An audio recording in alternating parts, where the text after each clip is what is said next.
सब कुछ नॉर्मल चल रहा था और फिर इतनी तेज़ हवा आई, साथ ही बिजली चमकी और ज़ोरदार बारिश स्टार्ट हो गई। बिल्कुल ऐसे जैसे एक तूफ़ान हो। अस्तगफुरुल्लाह, वो ऐसा लग रहा था कि उस टाइम तो मैं रिकॉर्ड भी नहीं कर सकी। इतनी तबाही रात, इतनी तेज़ बारिश, इतनी हवा और ऐसे बिजली चमक रही थी ना कि खौफ में गुजारी सारी रात। हाँ, भूल भी लगा, मैंने कहा था ना, मैंने देखा है उधर आगे भी है और भी है। ये दिखाऊं मैं, ठहरो। ये देखें, ये हमारे घर की मिर्चें, सब्ज़ मिर्चें माशाल्लाह। घर में पौधे लगाए थे वो हुए नहीं है, ये वाले हो गए माशाल्लाह। हाँ जी, आ रही हूँ मैं, टमाटर के पौधे ढूंढ रही हूँ। हाँ, वो नहीं मिल रहे मुझे, वो भी लगाए थे। चलो आओ लेमन देख के आए। आ तो गए हैं, अब लेमन भी देखते हैं। वो ये देखो, ये इधर और भी लग गए हैं और सूख भी गए हैं, वो लगे हुए हैं। और हाँ, गर्मी आ गई है बेटा, अब इतनी ज़्यादा गर्मी है। लगे इतने सारे हैं, वो देखो, वो एक फ्रेश है, बाकी सूख गए हैं। और ये है क्या? ये वाइट वाला मुझे नहीं पता बेटा, बाबा को पता होगा, मुझे नहीं इसका आइडिया। चलो, हम तो लेमन के पौधे पे जा रहे थे। आ जाओ जल्दी। क्या चीज़? ये अमरूद का नहीं, ये आम का पौधा है। अमरूद का आगे है, वो लगे हुए हैं छोटे छोटे लेमन, लेकिन बहुत ही छोटे हैं अभी।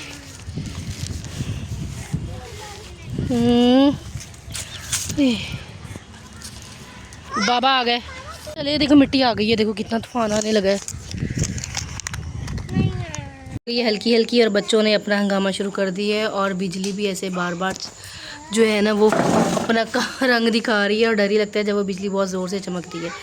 लेकिन अभी पहले बहुत ज़ोर से चमक रही थी, अब फिर भी थोड़ी ज़रा ना आहिस्ता हो गई है, तो मुझे तो खौफ ही आ रहा है। ऊपर से मैंने ब्लैक ड्रेस भी पहना हुआ है।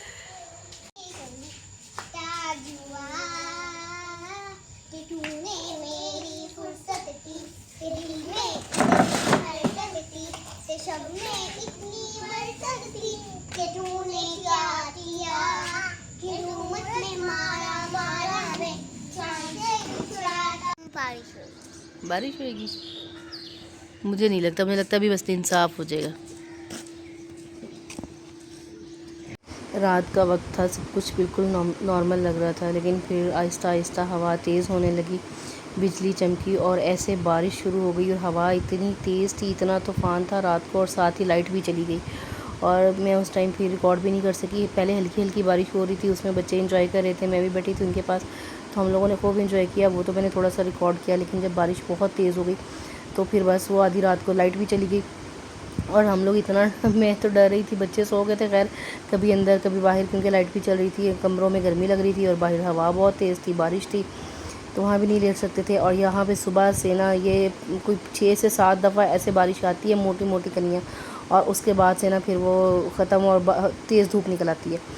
यहाँ पे अभी हेल्पर नहीं आई थी। ये रात का जो तूफ़ान था उसने हलचल मचाई हुई थी, सारे हर जगह ये ना बेल के पत्ते और गंद के सारा आया हुआ था, मिट्टी आई हुई थी सारी। तो वो 12 बज के वो अभी तक आई नहीं थी, तो मैंने सोचा मैं यहाँ बाहर से तो एटलीस्ट खुद सफाई कर लूँ, क्योंकि बहुत ज़्यादा गंद था और यहाँ से पाँव को लग के अंदर भी जा रहा था। मैंने झाड़ू उठाया और साथ ही मैंने सफाई शुरू कर दी, थोड़ी खैर बाहर से ही करके मैंने ये इकट्ठा किया गंद। और सॉरी, मेरा गला भी बहुत ज़्यादा ख़राब है, रात मट्टी की वजह से ना गले में मट्टी गई है और गले में ख़राश बहुत ज़्यादा है, उसकी वजह से मेरी आवाज़ भी थोड़ी ऐसी आ रही है। ये बाहर की सफाई करके मैंने वेट किया, फिर मेरी हेल्पर आ गई तो बाकी की सफाई उसने अंदर से आगे की। बारिश मुझे हमेशा से ही बहुत पसंद है, लेकिन उसके साथ ही जो आंधी आती है ना, ये तेज़ हवा जो बारिश से पहले आती है, वो जो ये वाली तबाही मचाती है ना, इससे मुझे बहुत खौफ आता है कि मिट्टी से मुझे जो है डस्ट एलर्जी, और एक तो अपना मुझे हेल्थ का इशू बन जाता है, दूसरा जो घर में इतना हलचल हो जाती है ना, इतना गंद मच जाता है, उससे भी ये बड़ा प्रॉब्लम होता है। खैर यहाँ पे मैं सफाई करती करती वो पानी भी ये लोग कल भर के रख गए थे, वो भाई पानी वाले, हम फ़िल्टर का पानी लेते हैं बाहर से, तो वो पानी भर के यहाँ बाहर ही रख गए थे। कुछ छोटे वाले केन तो मैंने पहले उठा लिए थे, कुछ यहाँ पे अभी पड़े हुए थे, इनको मैंने उठाया साइड पे किया। यहाँ से फिर मैंने खैर साफ़ सफाई की, अच्छी तरह तो नहीं की मैंने, ऊपर से मोटा मोटा झाड़ू जो है वो सारा इकट्ठा कर लिया, बाकी बाद में उसने आके धोया था अच्छी तरह। अस्सलाम वालेकुम, कैसे हैं आप लोग? सब लोग उम्मीद है खैरियत से हैं, ठीक ठाक हैं, अल्हम्दुलिल्लाह मैं भी ठीक हूँ जी। किस किस के साथ रात को ऐसे ही हुआ है, वो पहले तो सुकून से सोए हैं और आधी रात को उनको उठना पड़ा है। और मेरे तो बच्चे भी रात इतना डिस्टर्ब हुए हैं, सुबह उन बेचारों की नींद नहीं पूरी हुई थी, स्कूल के लिए उठ ही नहीं रहे थे। ज़बरदस्ती मैंने उनको उठाया, तो क्योंकि उनसे रीशा के स्कूल में आज स्पोर्ट्स डे भी था और आज उनकी क्लास की टर्न थी, इसलिए मुझे पता था बाद में उठ के वो मुझसे नाराज़ होगी कि आपने मुझे क्यों नहीं उठाया। खैर मैंने उसको उठाया, उन लोगों को तैयार किया, स्कूल भेजा। सुबह सुबह भी ना हल्के हल्के बादल थे जब वो स्कूल गई हैं, तो मेरी बेटी ने मुझे बोला भी लगता है सारा दिन बारिश होगी। मैंने उसे बोला नहीं, साफ़ हो जाएगा, लेकिन वो आज सारा दिन बारिश हुई भी और नहीं भी। इस तरह से मतलब थोड़ी थोड़ी देर के बाद ना वो 3-4 छोटे छोटे से वो आ जाते थे बारिश के कतरे, बड़े बड़े कतरे ना, वो 2 से 3 सेकंड 4 सेकंड ऐसे आते थे बड़े बड़े, और उसके बाद फिर ख़त्म। यहाँ पर खैर बच्चे स्कूल से वापस आ गए, तो इनके बाबा कल इनके लिए ये बीड्स के ना पैकेट लेके आए थे, साथ में तार भी थी, तो ये लोग बनाने लगे ब्रेसलेट यहाँ बैठ के। रीशा ने ये 2 बनाए हैं, एक मरियम ने और एक इशाल ने। मरियम का तो खैर मैंने बना के दिया उसको। उसके बाद मैं बहुत ज़्यादा थक गई थी क्योंकि आज सफाई का बहुत ज़्यादा काम था। फिर मैंने अपने लिए अपनी प्यारी सी चाय बनाई और इसको मैंने एंजॉय किया। अल्लाह हाफिज़, बाय बाय।